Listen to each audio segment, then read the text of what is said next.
because it's somebody I've met or got me acquainted with earlier today. So I grew up in rural communities in the Pacific Northwest. We moved from LA to Rogue River, which is a very small town in the Pacific Northwest.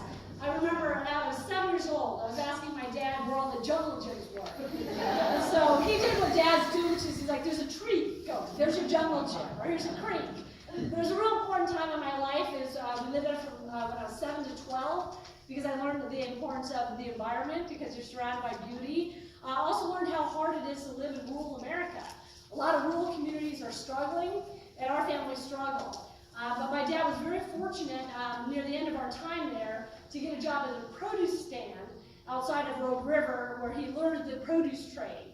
And then one day when he was going out to the coast, he saw this dilapidated fruit stand, and he said to himself, I'm going to make something for myself and my family. And he started his produce stand, John's Fresh Produce. I started working there at age 12 because it was a family-run business, and frankly, we were cheap labor. I was paid $5 a day, which when you're 12 sounds like a lot.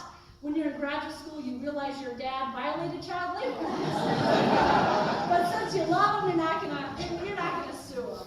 But it was also a very important time because I learned what it's like to live in a coastal community. And our community was relying on natural resources and fishing industries, and we went through some times that were really hard for bringing. So we struggled a bit in our small business, but we were able to make it. I learned a trade, as my dad told me, which came in handy, which I'll talk about in a minute.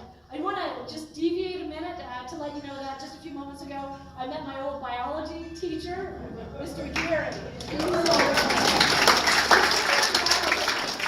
The first thing he said, do you remember me? And I was like, no. He said, 30 years ago. So I was like, okay, that's Brookings. And I had to be careful because about 5 years ago, I ran into some fella who did the same thing to me. And I said, you know, I'm sorry, I don't remember you. And he said, we went to prom together. And I was like, no, Cody. And he goes, no, Cody.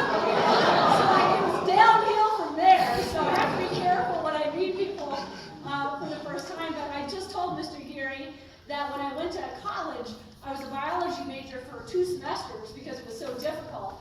But I was such an arrogant youth that I told the professor this stuff was beneath me. I had a great biology teacher. And he's like, you know, stick with it, it's going to get hard. And I was like, no, I barely got a C. I turned to political science that next semester. So thank you, it's so great to be with you. I just want to remind you, you have 2 outstanding unexcused absences.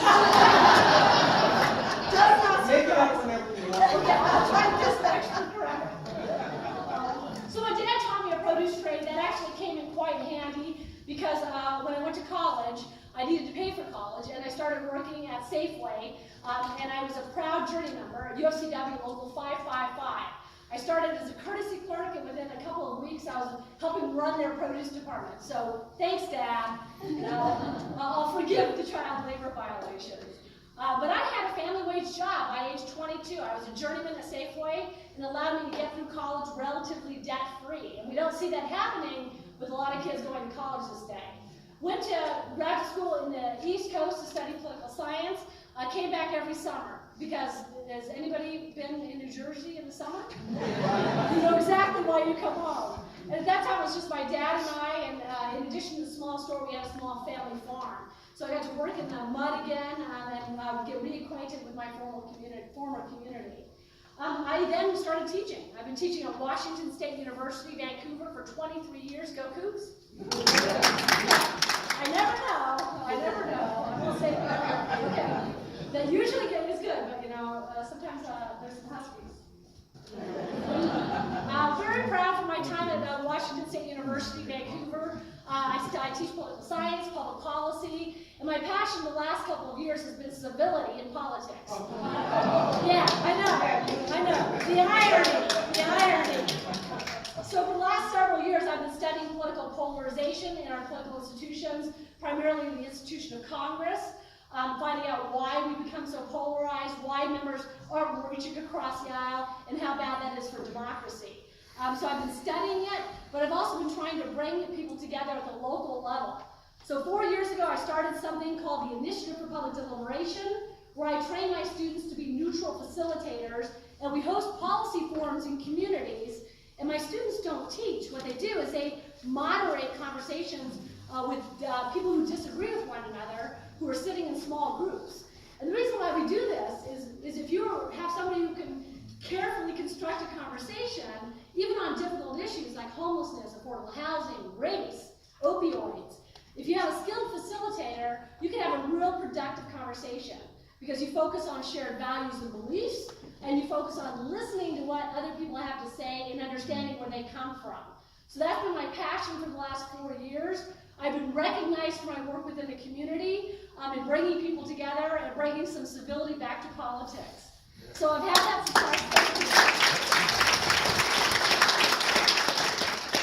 success at the local level, and I want to bring that to Washington, D.C., because don't we need it? So people ask me why I'm running for Congress. The first thing that I say is I'm married to a Republican. I have a 13-year-old daughter. I was feeling really lonely, and so I wanted to be new friends. But I actually think my background puts me in a position which makes me well-suited to run for office because I come from a Republican family.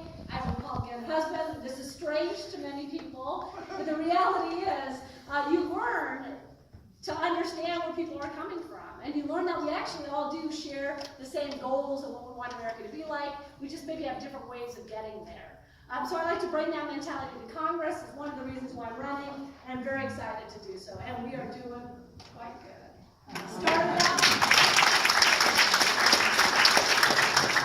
Started out 20 points behind and 2 points ahead. Very good.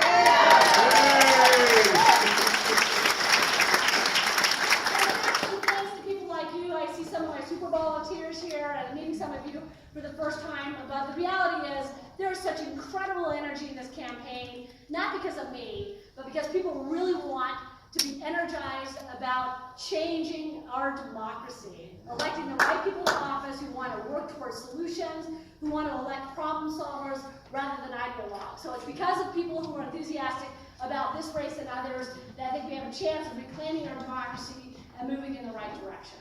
Yeah. So yeah. Let me end by saying why I find town halls important.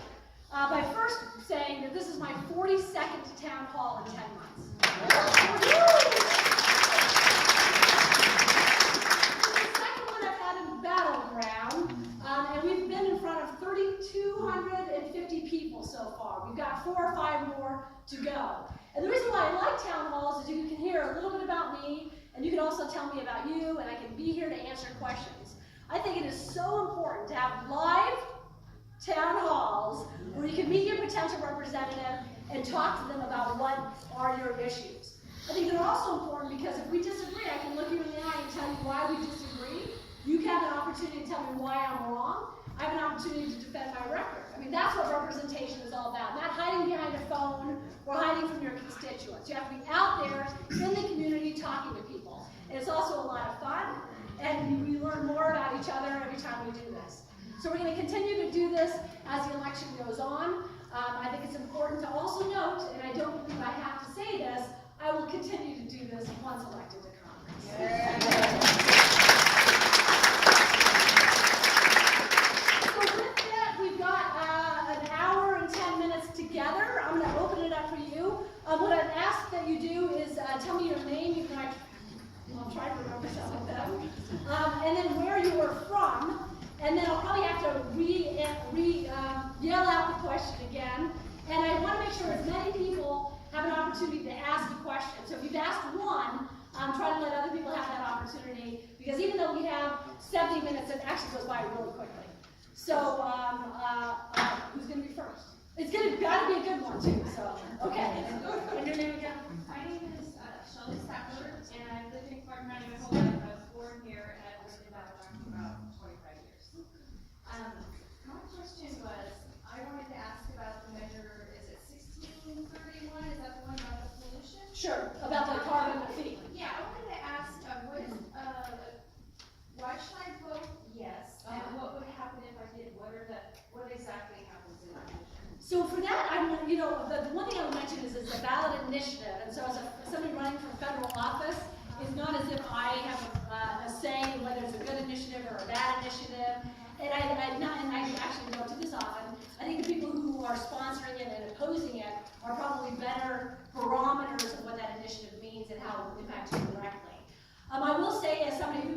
studies, initiative, and referendum. The one thing that interests me about 1631 is there was an attempt to get a broad coalition of individuals together in order to come up with a measure that would be the best possible measure. We had one a few years ago that was a little bit more draconian, that wasn't successful. But I've also subsequently learned that some of the labor unions which support me weren't really at the table when the negotiations were taking place. Those are members from the building trades, and so that gives me a little bit of pause. So I would say I'm not the best person to talk about that particular issue. So do you have thoughts on it you want to share with me? My thoughts were, it just seems very confusing how the ads are coming out. Yeah. And that the oil companies are saying, vote no, because it's gonna make all the little people pay money, but it's the oil companies that are putting the ads out. Yeah. So, I mean, I know that it goes the opposite of that. Right. But I'm trying to figure out why, what actually happened, what does it provide, what's actually gonna happen with Yeah, this so- measure, and I don't really get that. Yeah, my understanding is that the fees collected will go towards clean energy projects. But again, I'm not a good person to talk about. I do want to talk about ads, though, if I may. Okay. Because one of the things that you're going to see, including in my race, is you're going to see a lot of advertisements, especially in the last couple of weeks. You've probably already seen a lot of ads. I'm sure you're sick of seeing me. I apologize in advance. But the thing to do when you watch an ad is to find out who sponsors that ad, because that will tell you a lot as to whether or not they have a dog in a certain fight. And I would also look at ads that we as candidates put out, and look at what we put out and see if we are telling the truth. Because my ads have been very truthful, and my response ads, oh, it does work, yay, have been counteracting lies that have been told about me and my positions. So I ask all voters to do your research on the issues. If it seems unclear, to contact the candidates directly so that we can explain what our positions are. But I think we have to be very critical consumers of what we're going to be seeing and hearing and reading in the last 2.5 weeks. And the best way to do that is see who sponsors it. Yes? Do we only have one? Okay. Hi, my name's Catherine Schneider, and I live in Vancouver, and I've been a resident for 16 years and grew up across the river in Northeast Portland. And my question for you, first of all, I am so thrilled to know more. I want to sign up for your class on politics, and maybe I can have some greater Thanksgiving dinners. Anyhow, my question is, what have you found for areas or topics that you're finding that we need to go across the aisle? Okay. Great question. So Catherine asked about topics that will bring people across the aisle. I hope not to be teaching my class because I'm in Congress, but my good friend Dr. Ellen Rogers has taken over, and I will tell you, before I started my initiative, I spent 4 or 5 Thanksgivings in a different country because of exactly what you're talking about, how difficult it is sometimes to talk about politics. I think there are a large number of issues where there is bipartisan support. I believe in infrastructure investment, that there are many people who believe that this is something that's necessary to help our roads and bridges, but also something that creates jobs. So I think there's bipartisan support for that. I think there's bipartisan support for many immigration measures on family reunification for the political refugee crisis, as well as the DREAM Act. We haven't been talking about it a lot, but there's bipartisan support for criminal justice reform, which hasn't been getting the attention it deserves. And I think there's bipartisan support on the issue of health care. So one of my main issues that I'm running on, as you see from my ads, is how we can fix our broken health care system. And the Affordable Care Act is not a perfect measure, but it was something, or it is something that has been undermined for the last 8 years by the Republicans and now by this president. But there is bipartisan support in the Senate in order to shore up the ACA, to sort of stop the bleeding, as it were. Patty Murray is leading that, along with Lamar Alexander and Susan Collins. So I think that we can bring that bipartisan spirit to the House to start addressing people's health care needs. And so after we fix the ACA so that it's providing coverage to those 26 million people and you stop the bleeding, I think that we will find bipartisan support for a public option.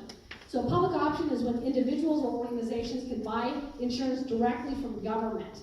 That'll help bring costs down because you have a new competitor against the private insurance markets. So that, I think, is an opportunity for bipartisan support. I hope there's bipartisan support in saving Social Security and Medicare, but listening to what Mitch McConnell had to say today, I'm a little concerned about that.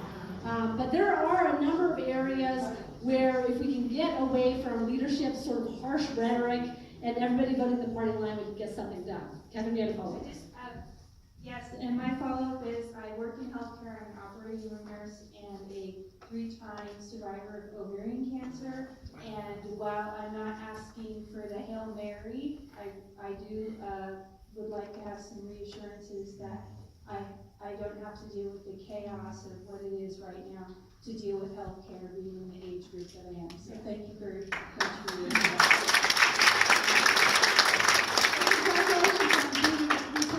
You know, there's so many stories that I hear while at town halls, and one of them is how people are struggling because they don't have access to affordable care, and frankly also people who have prevented illnesses or they have been able to be much healthier because of things like the ACA. I think it's very important we remind ourselves of that, because so often you hear the horror tales rather than the success stories, and they exist. And there are many families who struggle with health care. The Trump administration's unwillingness to defend the Affordable Care Act in court means that people with pre-existing conditions may lose access to their care. How many people here have a pre-existing condition? Look at it, because something like 1 in 3 Americans have one, or they have something that they know. So thank you very much. I think we can get there. Yeah. Hi, I'm Patricia, and no booze, but I'm a transplant from King County. I've been down to, it's been really hard being a blue person in a red county. You're among friends. Yeah, that's how we are. But I'm really concerned about term limits. Yeah. And I know this will only be your first term. Right.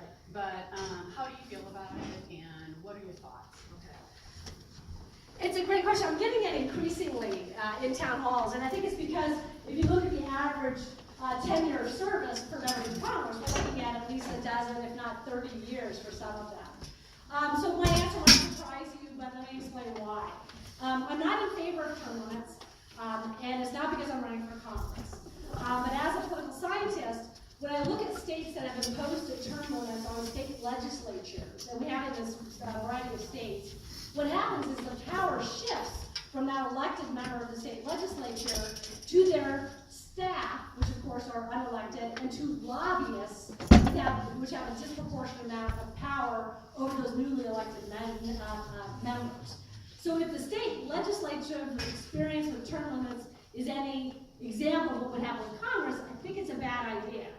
Now, I do think that people shouldn't be in Congress for 30 years, and I'm not just talking about that because I'll be 81 if I serve that long.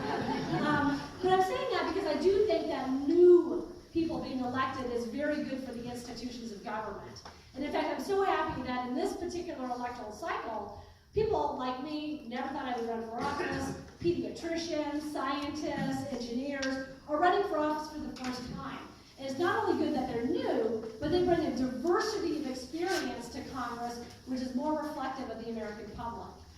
We do have term limits, they're called elections, is another thing I like to say. But what you're actually focusing on is the fact that we have institutional problems with Congress. So why are people in there forever? Well, because so many congressional seats are uncompetitive. So that there are incumbents who are winning with 80 or 90% of the vote. They don't even have to campaign. I mean, I'm working my tail off. Some people don't even have to get out and do anything because they're always going to be reelected. So we have to look at the reasons why that's occurring. One of the reasons why it's occurring is because of redistricting, or what is known as gerrymandering. And so when you have that happening, you create these very safe Republican, very safe Democratic seats, and so people stay there forever. So let's elect new people, because we have that power every 2, 4, 6 years, but let's also look at the institutional barriers that are creating this problem. And let me point out another institutional barrier, and that is the role of money in politics. And this is, you may have seen the press, I raised $1.75 million last quarter. That is an irresponsible amount of money that I've raised. But you have to raise it in order to get your message out. But I've done it without taking a dime of corporate PAC money.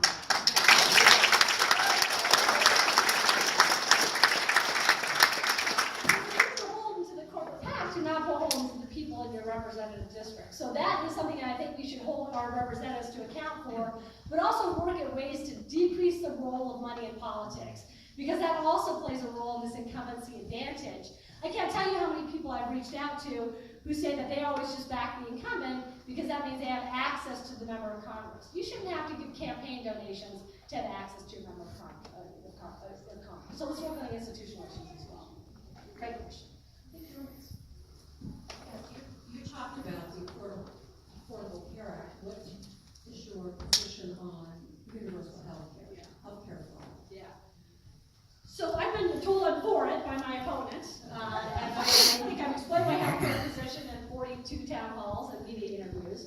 I think that it is regrettable that we are the only industrialized democracy that doesn't have some form of universal care.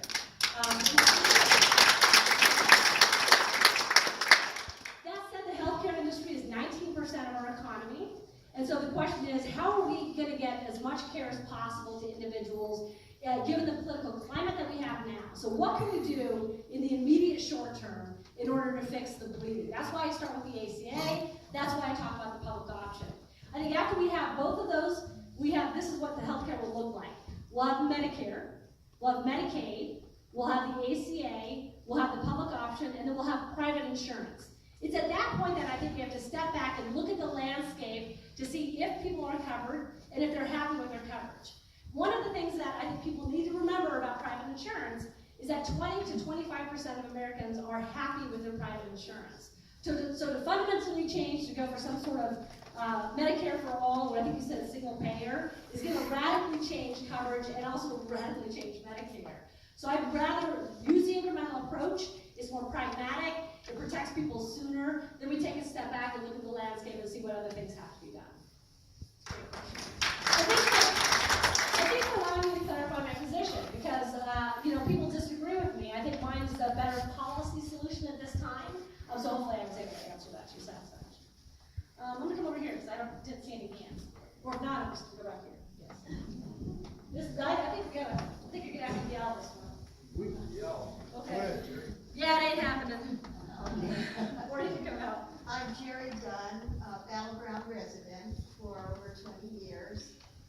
I'd like you to expand on the need for campaign finance reform. I personally think it's at the root of the problems we're having right now. And I'd like to hear you speak to that. Yes, Jerry? Right. So Jerry asked about campaign finance reform. Jerry, I agree with you 100%. The fact that I had to, as I said, raise an irresponsible amount of money just so that I could get my message out to voters is a problem, because you shouldn't be doing that. You should be meeting voters. You should be working on policy rather than raising money. So what are we going to do about campaign finance reform? Now, first of all, we all know that dark money is a problem. That's where you have people from the outside who are investing millions of dollars, usually in negative attack ads against candidates, and they oftentimes don't say they're sponsored by the Koch brothers. They have fun names like, is it American for Prosperity? I think it's American for Prosperity. And that sounds great, but what it is a couple of billionaires who are pouring millions of dollars into our elections and changing the outcome of those elections. So the Supreme Court said that that's constitutional, that Citizens United decision. As somebody who teaches constitutional law, I knew it was coming, but it means that the only way to change it is a constitutional amendment, and that is really difficult to do. So what do we do in the meantime? The first thing that we do is we elect people to Congress and to state legislative races and to city councils and county councils who don't take corporate money. That's the first thing that we do. That's something that we control. But what do we do as legislators? I think it's very important that we pass campaign finance reform that increases transparency as to who's giving money to whom and how those people are voting. Because if people knew that a member of Congress or a potential member of Congress is taking a whole lot of money from a special interest, and then they were voting on behalf of that special interest, I think they're going to look at that a little bit differently. So let me give you an example. My opponent has taken $56,000 from big pharmaceutical companies. And then she voted for the Republican tax bill, which gave them a $52 billion tax break. Yes. You tell me, does that donation have an effect on somebody who's voting? I think it does. So if we can highlight where people are giving the money and how they're voting, I think people will then be able to make informed choices on who to vote for. And they're starting to see websites crop up, which will say, these are the people who get money from Big Pharma. These are the people insurance companies. These are the people who get money from the gun lobby. So I think that increase in transparency will make it easier for people to connect the dots. We also have to be better with the FEC about how we report our money, so that you all know who gives and where they're coming from and how much they're giving. It's difficult to navigate that. Then there are a host of smaller things that we can do. For instance, we can pass a law which restricts lobbyists from giving money to candidates, or increasing the transparency of those who give and how those candidates act. So a lot of the campaign finance reform is around the issue of sunlight. Sunlight being the best disinfectant. It's why I'm so happy to say that in my last filing, even though it was an unnecessary amount, no, it's a necessary but a responsible amount of money, it was from 70,000 donors. Because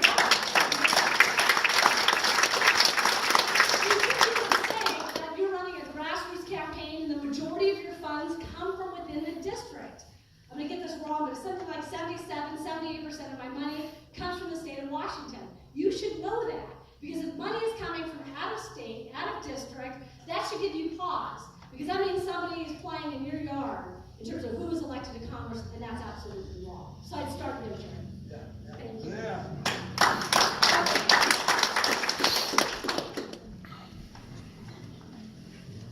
Hi, my name's Jerry Oswald. I have maybe a controversial question around Southwest Washington, but what is your stance on gun control? Sure. So Jerry's question was on gun safety, is how I'm going to rephrase it just a little bit.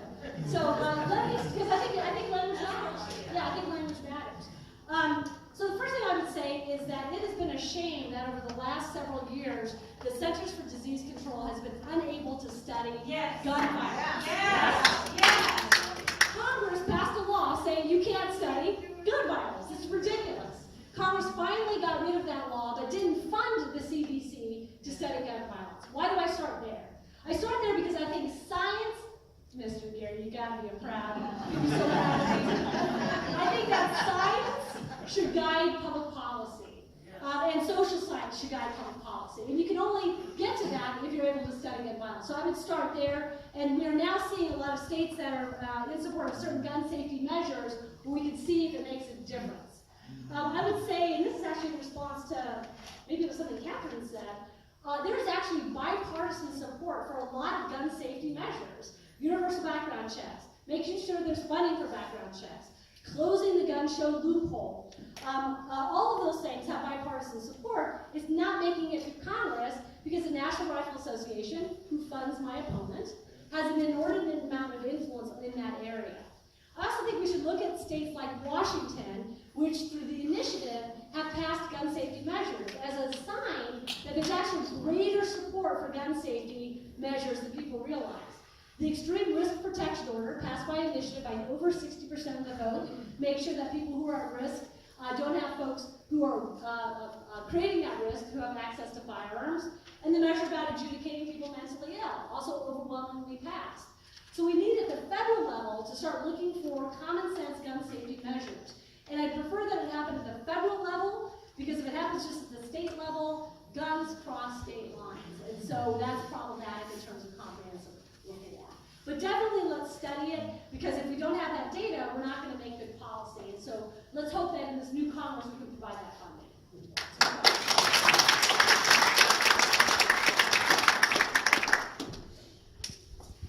Get my exercise. Yeah, you kind of have to yell and stuff. I'm Kathy Peterson. I have a question on gerrymandering. Something that is really, has been in the news a lot, especially in North Dakota, Georgia, and Texas. And what could you do to help that? Because I know that they just did something in North Dakota with the Supreme Court. Yeah. Had a 6-2 vote, which means 2 of ours went on. And is there anything that you can do to stop that? Because now the American Indians over there cannot vote because of rural violence. Oh, really? Yeah. Oh, because of PO boxes. Yeah.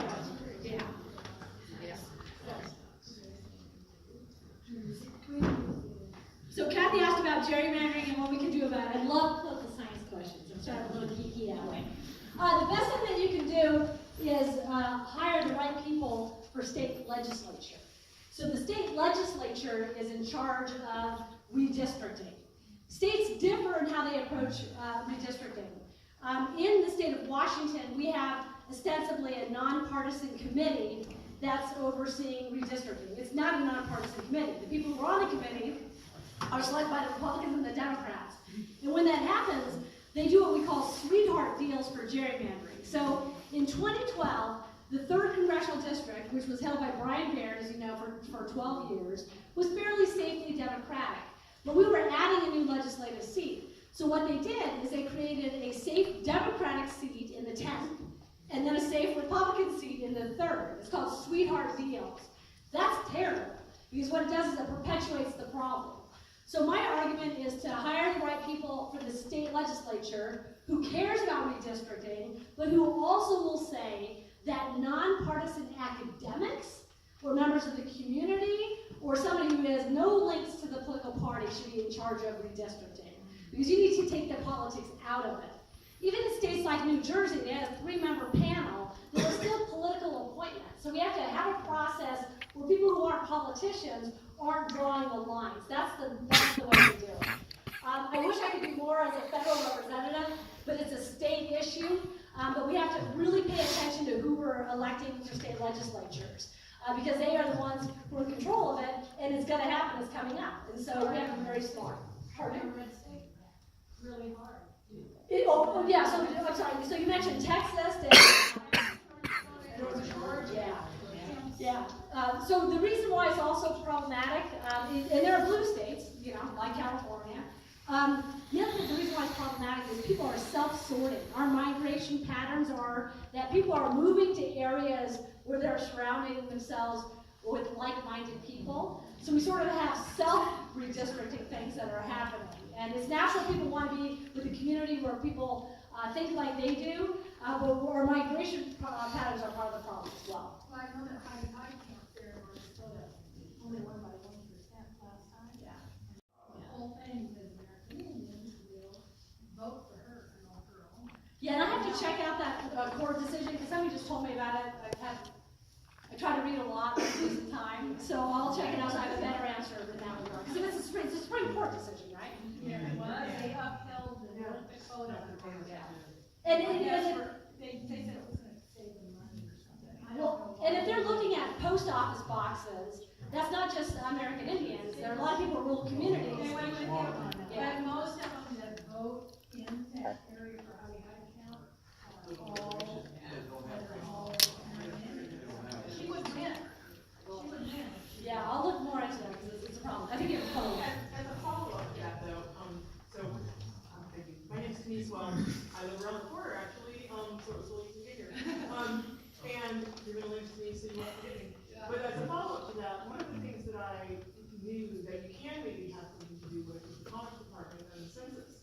Oh, yeah. The census is adding questions to the census about LGBT status, et cetera, that will make census data questionable in my mind, which is what drives the districting that happens after the census. And so then that whole thing snowballs into people aren't counted, and then they're not counted, and then they can't vote, and then they're disenfranchised through a process that is federal.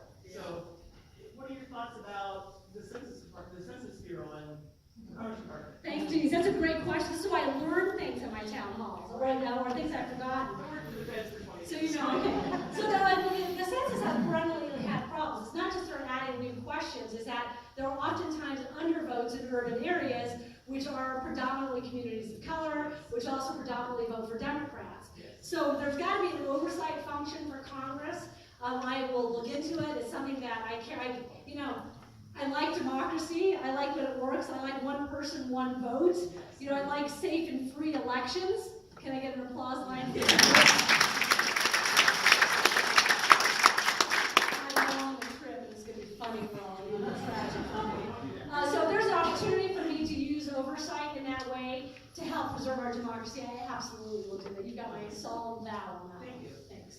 And thanks for reminding me. And then I'll go back there.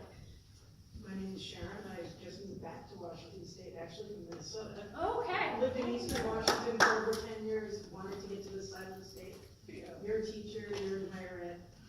Student loan reform. Student debt, I'm 55, I still have debts I've never been able to pay. I can't buy a house, it's crippling me. Not just, I know there's forgiveness and stuff for people now going through, but what about all this debt?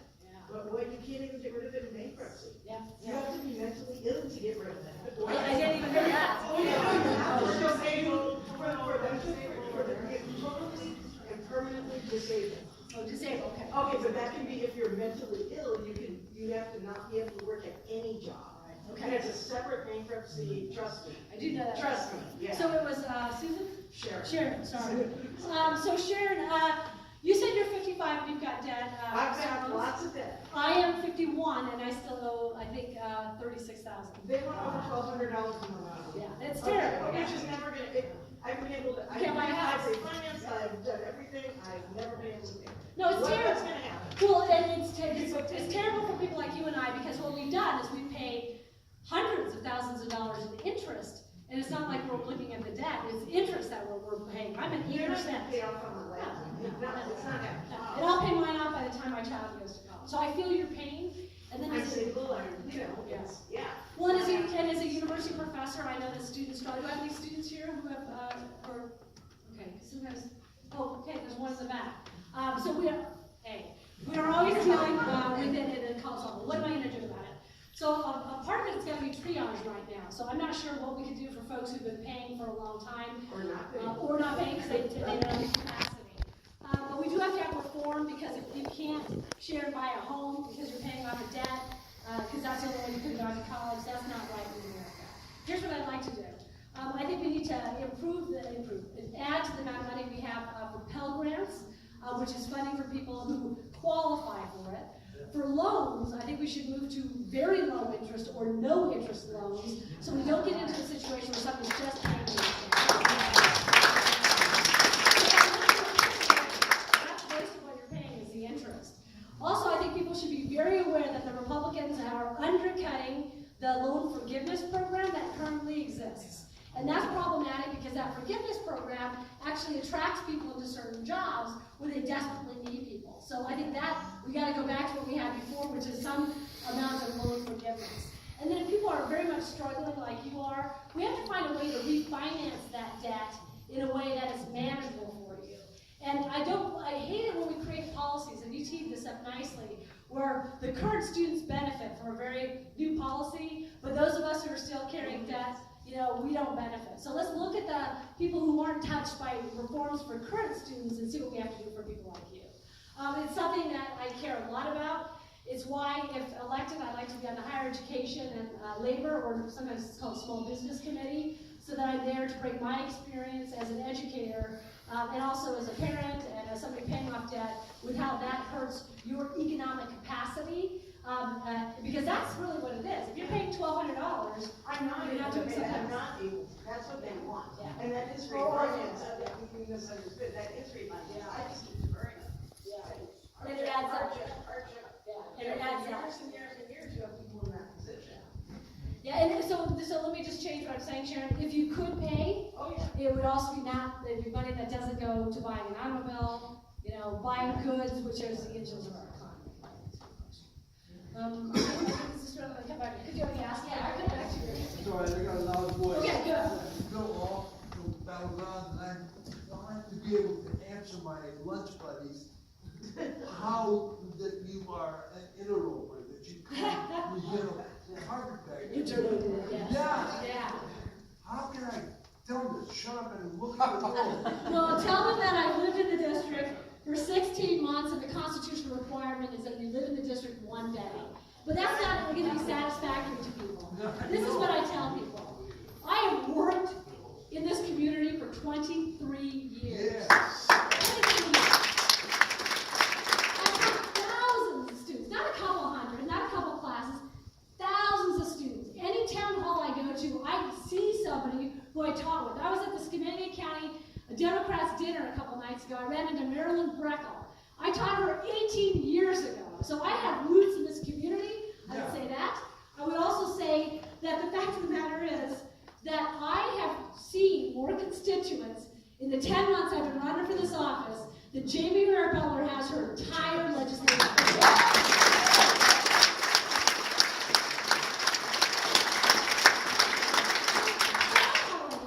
I would say that look up the definition of carpetbagger. It's somebody who doesn't have roots in the community. I have deep roots in this community. I've been awarded for my community work, and that's the answer to that question. So, and then finally, I just found my father. I would say, why are you focusing on residency, which isn't an issue? Let's focus on her policies. Let's focus on what she's going to do for Southwest Washington. It's a distraction. It's only got legs for people who aren't going to vote for me anyway. So I'm afraid your lunch buddies should come and see me and give you an answer. But that's me how I respond. Thanks for the question, Bill. I appreciate it.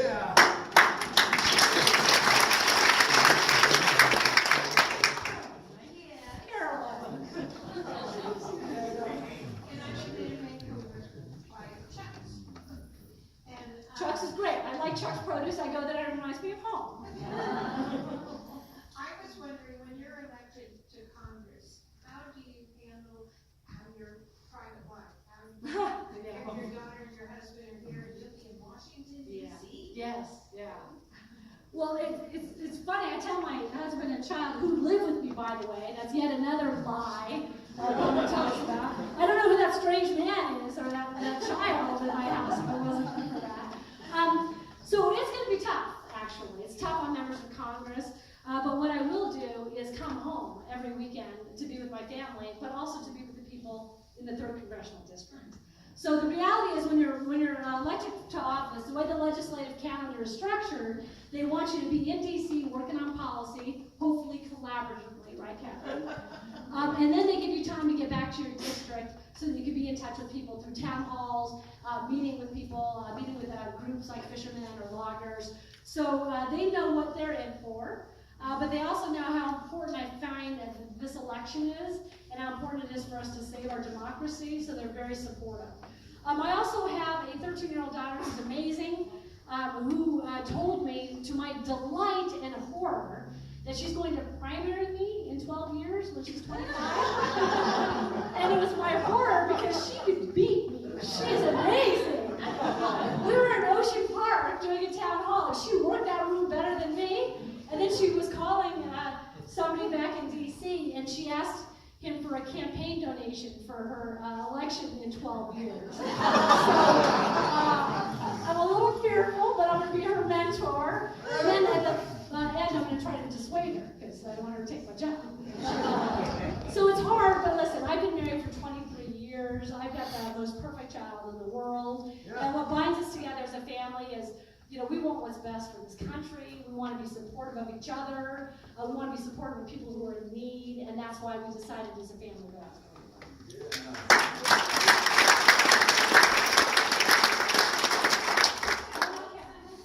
Yeah, okay. You're jumping in front of me. When you're in there, I want to come visit. Of course, everybody will. Yeah. Can I give you tours? I think I don't know about that. My name is Andrea, and I'm a 13-year resident of La Center. My question is less policy-driven and more philosophical. So, with the latest Kavanaugh debacle and Me Too, as a woman, you know, what it uncovered in our government, I think we all knew it was there, but it really shook me to the core. And I'm just interested to know, what are your feelings as a female going into this Congress? You know, how do you feel about that? That's a great question, Andrea. And I remember I was in graduate school with the Clarence Thomas hearing. So, you know, we've been to this rodeo before. Here's what I'm going to tell you, which might surprise you. I'm excited because I'm one of almost 300 women running for the House of Representatives. So many women are stepping up for the very first time, and I think a lot of us, me, I think we're going to win. So I'm actually excited about the possibility that we will have newly elected women who see themselves as problem solvers and as collaborators, women who want to get stuff done.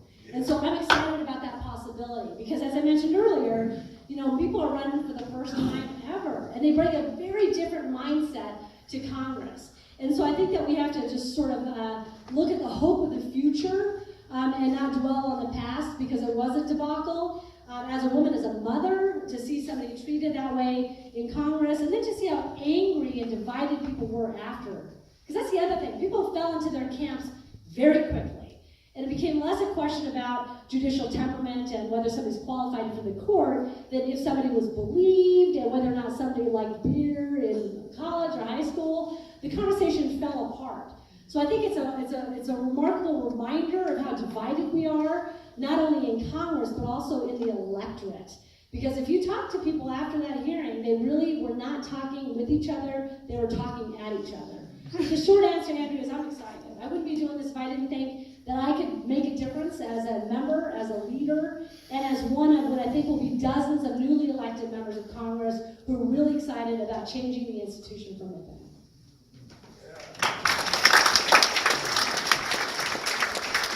We're going back that far, so you can meet me halfway. Look at, meet me halfway.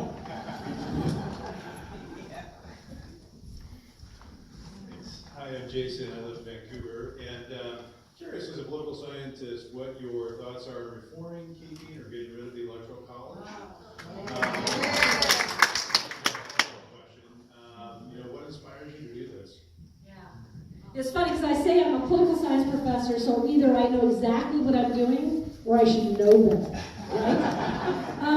What inspires me about doing this is the opportunity to reclaim our democracy from within, to get money out of politics, to have this great opportunity to have a Democratic House to put a check on this president, which I think is enormously important because the Republicans are not acting in their constitutional responsibility to check the executive branch.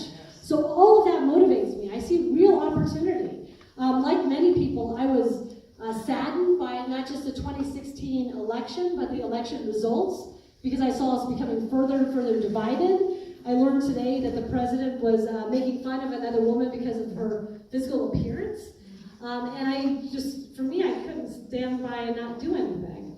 And when a student comes to see me in my office hours and they're complaining about something like the grade they got on the test or something that they think isn't working in their lives, I always ask them, what are you going to do about it? And for me, frankly, it got to the point where I had to ask myself, what am I going to do about it? My answer was to run for Congress. So we'll see how it turns out. But your question is about the Electoral College, and I want to answer that because it's, again, a political sciencey question I get all excited about. I'm not a fan of the Electoral College because what's happened in the last several cycles is the popular vote winner has not won the Electoral College. So I think it undermines people's confidence in our democratic system, particularly in 2016 when the vote differential was 3 million people. That's a huge amount, not the 500 or 600 with Bush v. Gore, but 3 million people.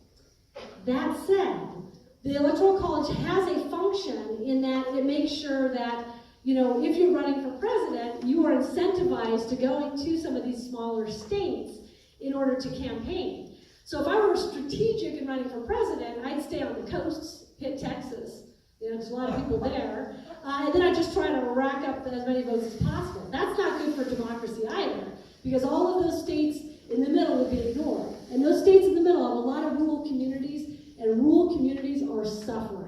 So I don't like the Electoral College, I don't like the straight popular vote, so I think we have to have some sort of a hybrid mix of the two to ensure that you do get people who are running for office who will try to get to as many communities as possible. I don't know what that looks like. There are 2 states that have what's called proportional allocation of electors. So the it's not winner take all. Most states, if you win the popular vote, you get all the Electoral College votes. Some states say, you know, if you win 60%, you get 60% of the electors. That's just a different form of a popular vote. So that's not the answer either. So I think we have to go back to the drawing board. It takes a constitutional amendment, which is tough.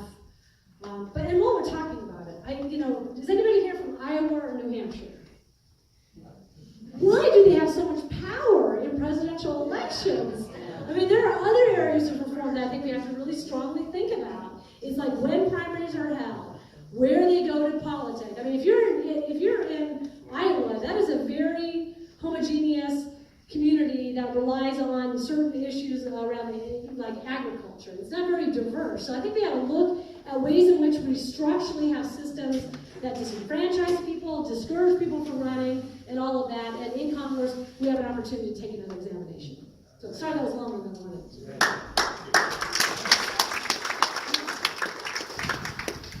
That's right. Thanks, Carolyn. 38 years in Clark County, 18 in Battleground.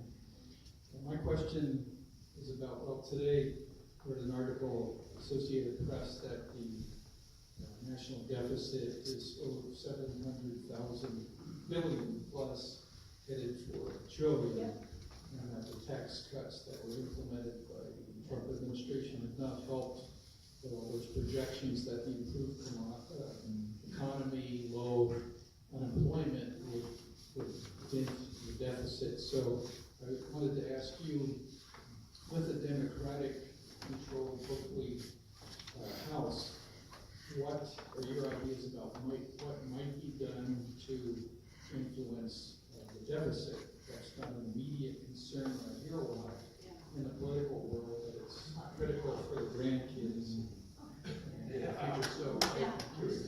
No, it's a great question, Mike. So let's talk about the tax bill. So this is a tax bill that was passed only by Republicans with no Democratic input. What does that bill look like? It's a bill that gives corporations permanent tax cuts. Corporations that have been doing well in this economy over the last several decades.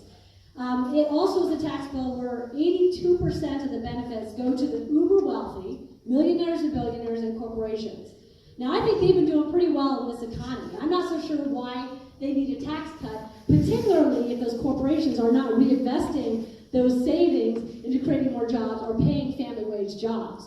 So I think we have to take a look at how that money is being spent by corporations and reconsider whether or not they need a tax cut. What I know about economics is that trickle-down economics has never worked historically. I don't know why it's going to work now. History should be our guide for tax policy as well as a number of other things. Now, there are things in the tax bill which I'm in favor of. There are some cuts for small businesses. I think that's enormously important because small businesses are the engines of our economy. But even if they get a small tax break, if corporations are getting significant permanent tax cuts and they have a lot of power, those small businesses are going to be at risk from the corporation. So we have to look at whether or not we are not unintendedly creating weird consequences. I know that for my family business, when I was growing up, the time that we struggled the most as a small produce stand was when Fred Meyer opened in our community of about 4,500 people. Because Fred Meyer was the Walmart of the day. This is 30 years ago, a long time ago. That they were able to drive costs down, which was good for consumers, but bad for small businesses. We were really at risk for losing the farm, losing the store, because we couldn't compete. So I think we have to think about how economics works. So I would like to revisit parts of the tax bill that give tax cuts to corporations and to individuals who don't need those because they're doing fine in this economy, while making sure we protect working class families who frankly are struggling. So often we hear about a low unemployment rate, we hear about how the economy is booming. Let me tell you, I'm talking to a lot of people who haven't seen a real wage increase in decades. And we hear that there's maybe like a 3.9, I think the number was 3.9% wage increase, and Republicans are really excited about that. And they're attributing it to the tax bill. Well, guess what they've also looked at? 296% increase in prescription drugs in the last 8 years. Increasing healthcare costs in the last 8 years because of what the Trump administration and Republicans are doing to undermine the ACA, among other things. Look at other consumer goods. They're going up in price. Why? Because the president is in this trade war. And look at us, the most trade-dependent state in the union, and how it's affecting our bottom line, as well as certain businesses in agriculture. So we hear things are going well. I don't see it happening. Let's make sure our tax plan helps the people who it intends to help. And let me just go back to your premise, which is, and let's all remember this, we are borrowing from future generations. Future generations, because that's what happens when we have deficits and debt, to give tax cuts to people who are thriving in this economy. Do you know who doesn't like that? Tennyson Long, future representative for the 3rd Congressional District. because she's going to wonder why she's paying for tax cuts to people who don't need it. We have to remind ourselves that it is fiscally irresponsible to do what we're doing in terms of tax policy. The Republicans, they say they're fiscally responsible, their tax policy doesn't reflect that. How do we go from here? What I liked is what happened in 1986, when Tip O'Neill sat down with Ronald Reagan and they hammered out a tax bill that had bipartisan support that really did help the economy. Was it perfect? Absolutely not. But when you have that collaboration, you avoid what's happening here, which is that donor classes benefit and all the rest of us suffer. So let's start there. And why is this so important? Well, it's important because I read the news today, and Mitch McConnell said he's really concerned about deficits. He's really concerned about the debt. Do you think Mitch McConnell's going to take a look at that tax bill? No, he's not. So we have to ask ourselves what comes next. What comes in November when we don't have Democrats in charge of the House and Senate? Earned benefit programs are going to be at risk. Programs like Medicaid that affect our most vulnerable are at risk. We already see in the Farm Bill how people who are on food stamps are having to go through hoops in order to feed their families. That's what happens with this administration and the Republicans. So it's a long answer because there's a lot of ways that we have to address it, but I think that we all need to be fiscally responsible. Of course we want to cut fat where it exists. I'd say not giving the Department of Defense a big increase when they even didn't want it would be one area to start. So there are many answers to it, but it's certainly something we have to work on cooperatively. The problem right now is we're not working on it cooperatively, and we are disproportionately advantaging people who don't need the assistance. Let's do things for working class families. Let's do things for people in your community that are struggling, and let's do that through tax policy in a fiscally responsible way. Great question.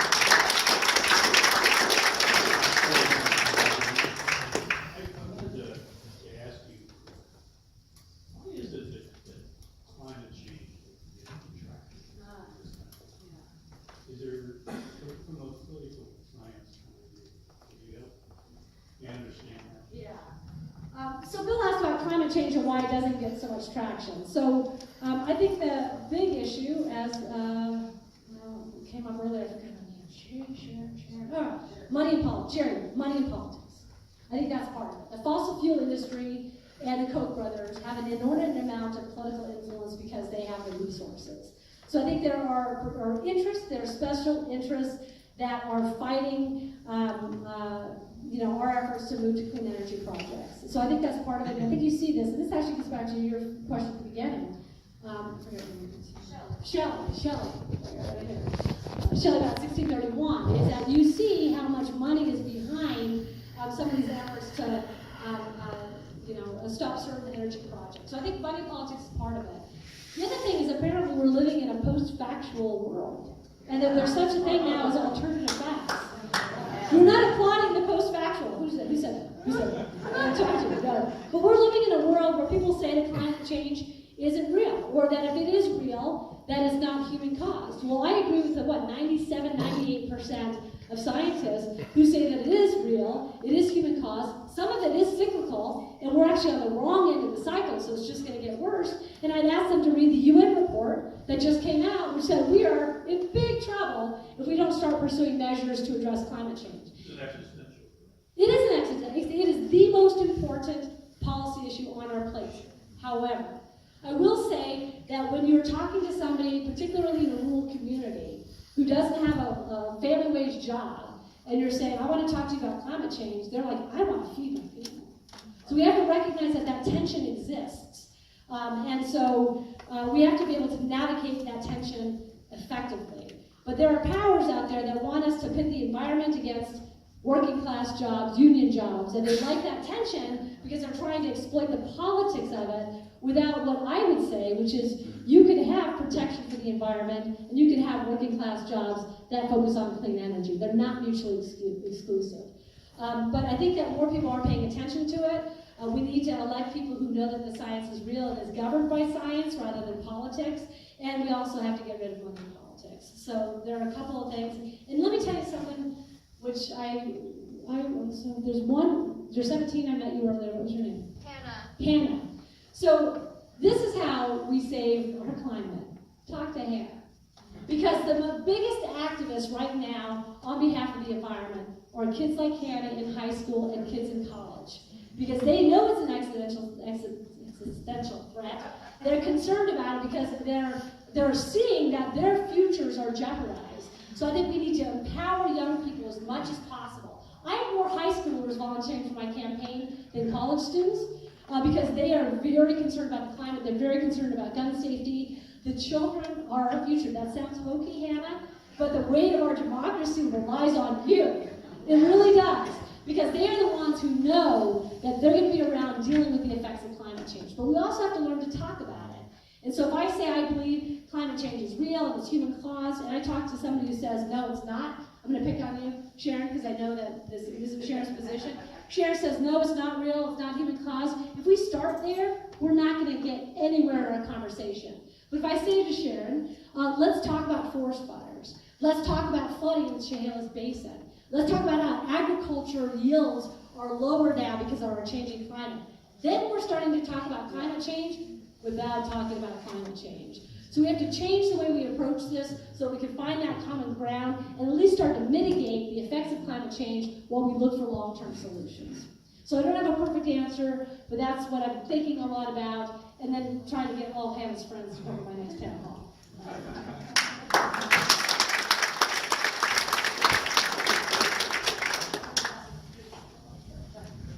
Hi, my name is Andrew. I'm also a King County transplant, but I've been in Battleground for a few years. Why are people apologetic? You and Patricia are going to have to have a support group? I get to vote in an election that matters this time. So Yeah.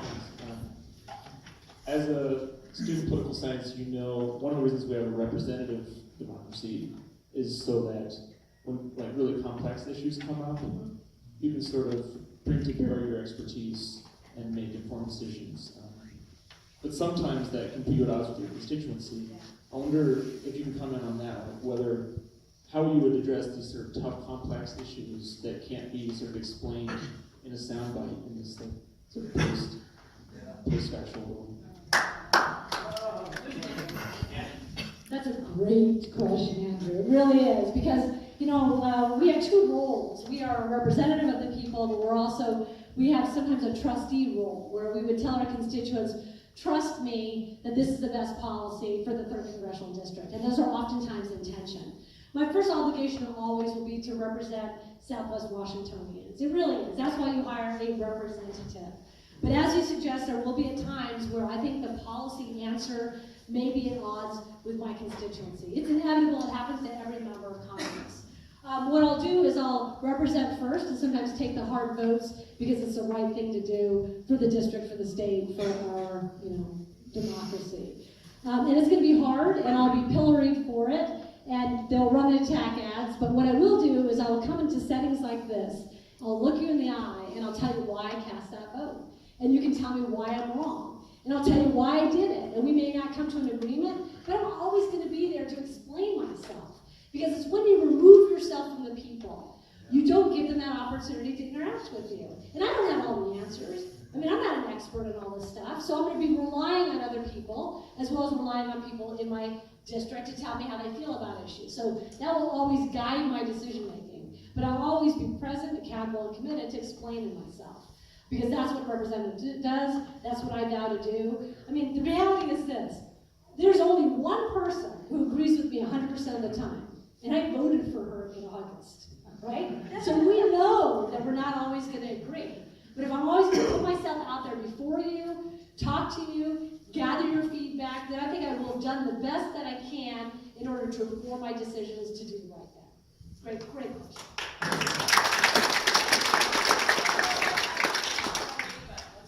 Really important to my family in particular. I mean, a lot of families actually. It's going back to the students. Yeah. And I'm struggling with the fact that our federal government is making money off the back of students with the interest rate at all. And I just believe strongly that they should have a 0% interest on their loans. And I want to ask you if you're going to go to bat for me with that, because it's very important to me.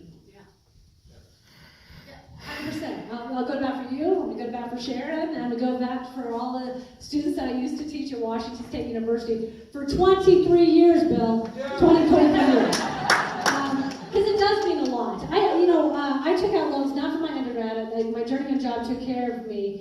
go to graduate school as an out-of-state person, I took out 60, for I think 3.5 years, took out over $60,000 in loans. I shouldn't be paying it back, and I shouldn't be paying it back at 8% interest. So, and we find people who can't pay it back, and the interest just goes up and up. So I think it's definitely an obligation. But I also want to turn this into a different direction, if I may, which is to say that even though I teach at a university, I think we all have to understand that a college or university education isn't for everyone. 2/3 of Americans don't go on to college, they don't go on to university. And so we have to make sure that they have different career pathways that we also financially support. So I very much am in favor of funding apprenticeships and internships at an early age.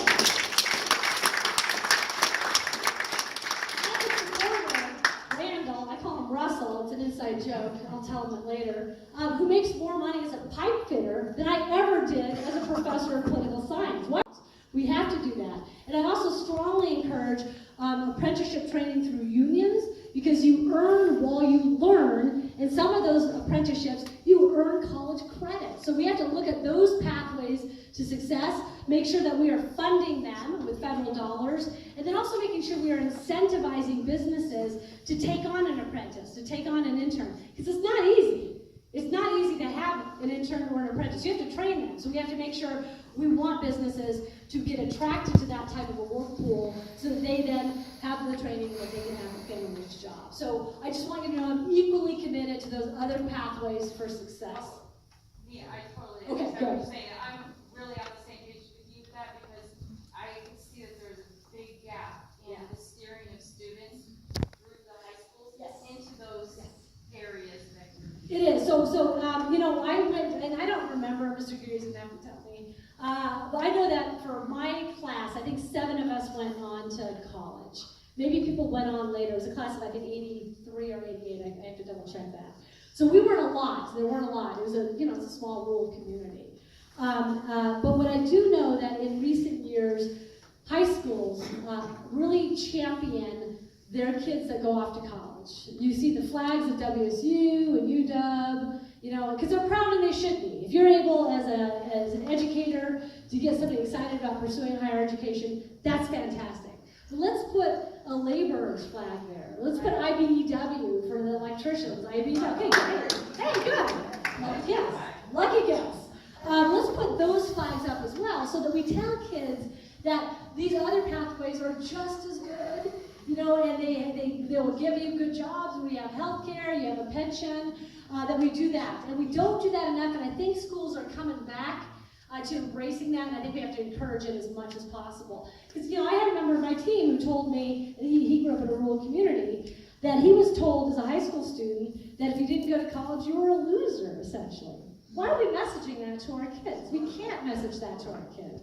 Because that's sort of letting them know from the beginning that if they don't want to or they don't have the means to go, that they're not successful in our society. That should not happen in the United States.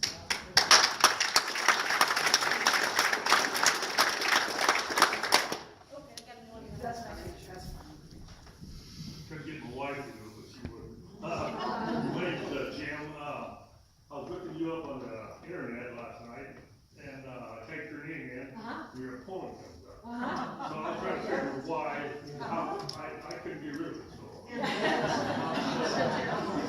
You had a virus. I would say it's the Russians to make a joke, but that ain't no joke. So let's, what political campaigns can do is they can buy pathways to that. So listen, I don't know. Just Google it. Yeah, I could barely use my iPhone, but the kids on my team tell me that there's a way of doing it. So we don't do that.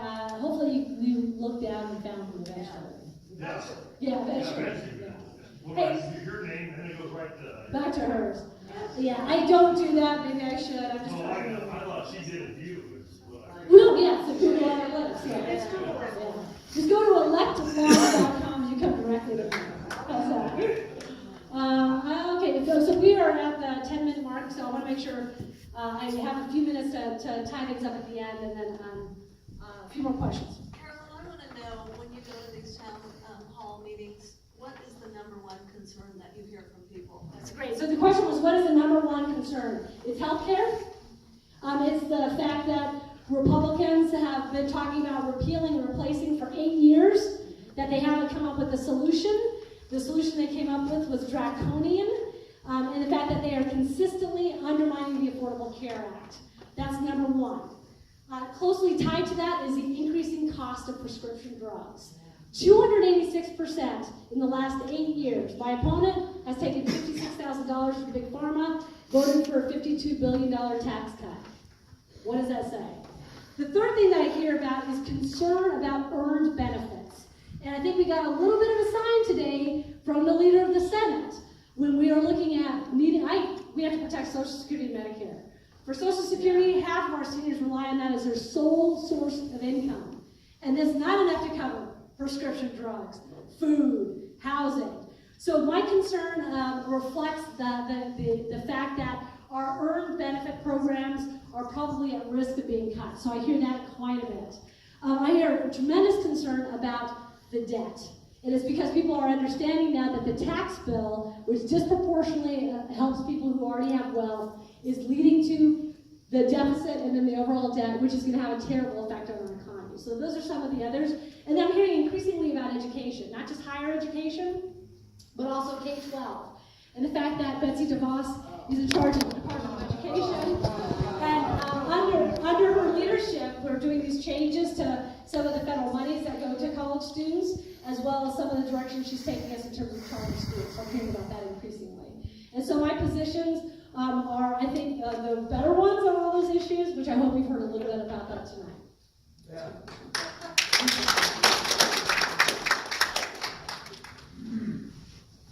Hi, Carolyn. I grew up in Cape Junction. We're almost cousins. We are, yes. Something caves. I remember the caves. Yes. Marble Falls of Oregon. Oh, yeah. Something for your second term to think about is I've been taking my mom to the VA in Portland 2 or 3 times a week for chemo and all that. And when you start reworking the VA problem, when you're in chemo, you're there with strangers in a room for hours. There are people driving from Eastern Oregon. Yeah. Can we get more VA hospitals, please, with more parking? Yeah. Oh, yeah. So yeah, I think that actually the trend, so I don't know. I don't know yet. Maybe my third term. I will tell you that veterans are very important to me for a couple reasons. One, I have a disabled vet on my team, so I know firsthand some of the challenges that our veterans face in terms of access to care. I know that it's a concern of mine because this administration is trying to privatize the VA, which I think is a serious problem. The 3 guys at Mar-a-Lago, but it's also, we have the Choice Act, which is a great program which allows a veteran who isn't within a certain distance to go to a regular doctor, not a VA doctor, so they have that access to care, which theoretically is a good idea. Well, but also like charter schools, it's sort of sucking resources away from the VA, so it's an indirect attempt to try to privatize the VA. So I think we have to be ever vigilant. I will tell you what I have been thinking quite a bit about. Well, then one last thing is I've been concerned for a long time, because I see this in the classroom and in my own circle of friends, about veterans who are afraid to ask for the help that they need. And this is the biggest barrier. And they come at it from the philosophy that they don't want to take the space of somebody who might need services more. And so many of our veterans are suffering. So I do want to make sure that access to vet services is improved. What I have been thinking about my first term in Congress is making sure I have a representative of the Carolyn Long administration at a VA hospital or at a central place where VA's veterans go, so that we make that important. So you'll do it, okay? All right. I can't. So I hear what you're saying, and I think that the VA got some grief when we had so many of our men and women come back from Iraq and Afghanistan, and the system was absolutely overwhelmed, and that became an argument as how the VA is broken. But let's not forget that the Veterans Administration and the hospitals provide specialized care. If you look at brain injuries, PTSD, you want folks who see it all the time to be able to take care of our servicemen and women. You want somebody who's dealt with Agent Orange to deal with the Vietnam vets' health concerns. So I think we have to be ever vigilant in protecting the men and women who serve our country and do everything possible for them. So I'm not sure if it's about more VA hospitals at this point, but I tell you it is a very important issue for me, and one I'll fight for veterans. So we have time for one more question, and then I'm going to get somebody else in You gotta come, you gotta meet me halfway. I think we got it. First, I'd like to Tell me who you are, where you're from. Jeff Lyon, I'm from Tennessee, and I come from a small town, small community, and one of the guys there bet his friends that he could shoot a hole in the water tower, and he won the bet. And I don't think people like that should go nuts. Number two is that whenever I left Tennessee, there were no armadillos there.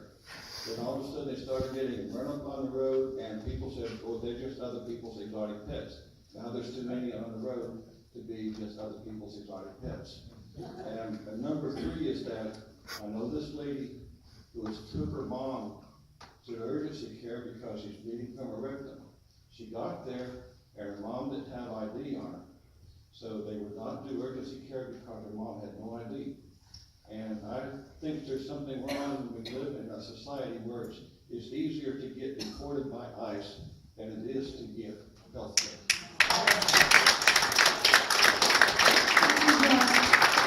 I agree with you 100%. You know, our system, our healthcare system is broken. Our first responsibility should be to protect the people who serve our country, the people who are injured and hurting, who need quality care.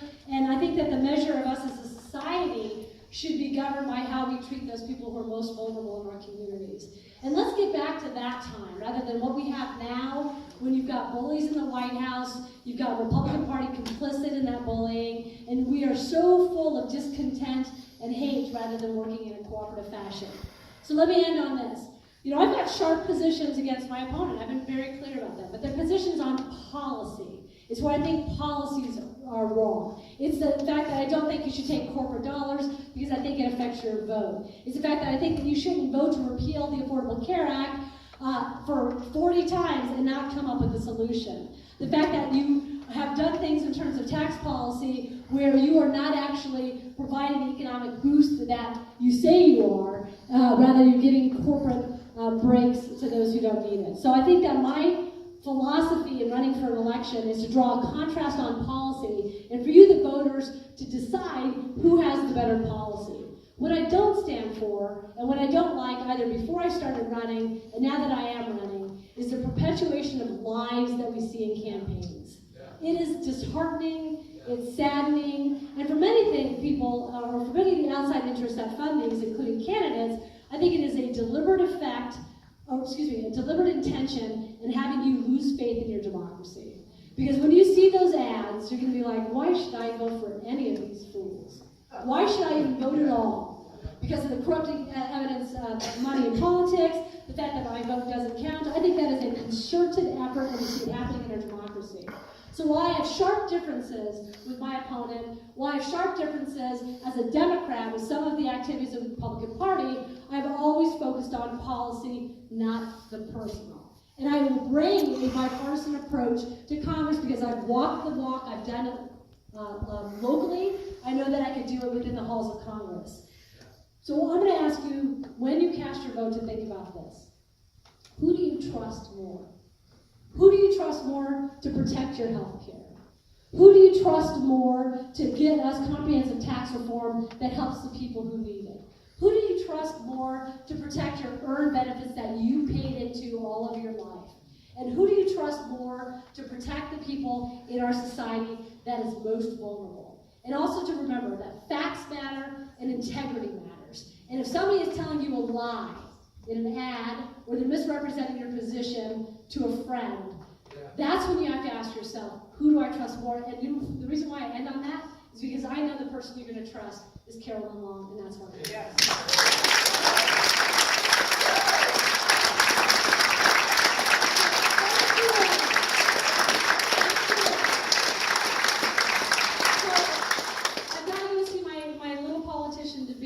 So I'll only have a few minutes, but I just want to end by saying we have many opportunities for you to volunteer for the campaign. If you're interested in doing it, I've got great volunteers here signing people up. Right now it is a race to the finish. We have 3 weeks to go. Ballots drop on Friday, so this is going to ramp up really quickly. I also want you to eat your Wheaties and also be prepared for, again, a little bit uglier than it should be, but don't lose faith in our democracy. Think about Hannah and how she's going to save this place as well. So have a good one.